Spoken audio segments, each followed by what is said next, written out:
We're nearly 1 month away from the January transfer window. I picked out 5 of the hottest rumors. Let's dive into it. Let's analyze them. Let's break them down. The first one is probably the biggest one. Actually, no, not really. There's some big rumors here. But Ferran Torres is being linked to Barcelona. And on paper, it makes sense. Again, we talked about Raheem Sterling to Barcelona. They need wingers. My only thing with this is financially, how is Barcelona going to go pay 70 million euros is what Man City are apparently wanting for Ferran Torres. Do they even want to sell Ferran Torres? So I think it's a hard one for me to actually take realistically. I think Barcelona would want to sign him. Will they be able to financially go after him? I don't think so. He does fit Barcelona's style of play to a T, kind of like Manchester City, how they play wingers wide. He has played centrally for City, but I think he's best on the right side, staying wide, getting in behind with his movement off the ball. He would fit Barcelona perfectly, but I don't think they're going to be able to afford him. The next rumor is Benzema to City, which, let's be honest, we could shoot down right away. That's not happening. Not happening at all. Let's just move on. Benzema is not joining City. No.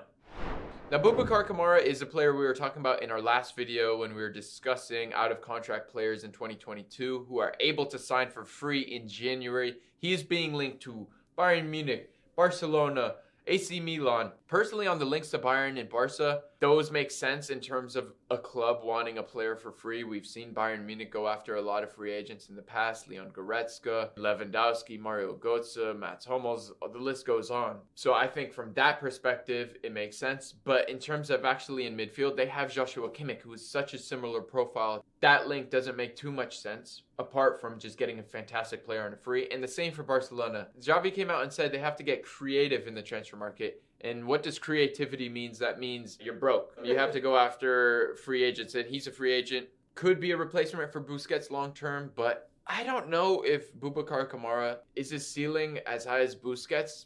For me, no. I don't think technically on the ball he's as good as Busquets. Would it be a good signing for Barcelona based on a free?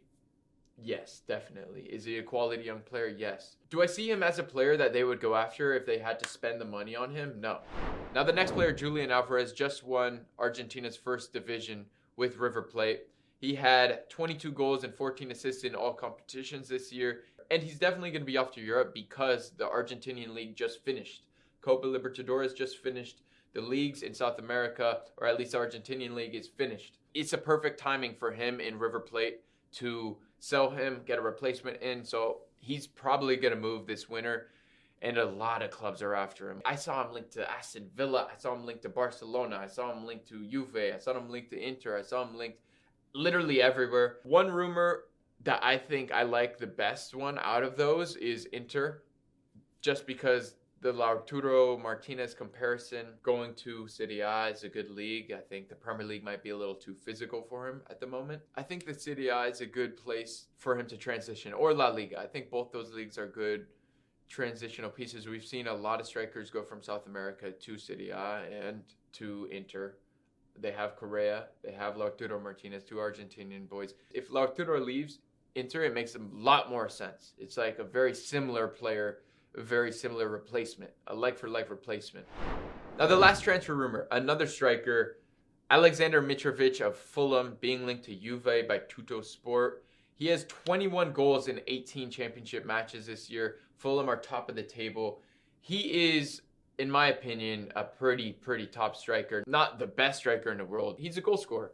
He's fearless. He won Serbia the match against Portugal. He's a player that's good in the box, attacking crosses, extremely physical. I would see him in the Serie A. I would see him at Juve. He kind of reminds me of Mandzukic in a way, in terms of attacking the ball in the air. Do I actually think that is going to go through? No. I think Fulham are going to keep him. I think Fulham will get promoted and they'll give him a new signing. They'll give him a new contract. I think he'll stay at Fulham.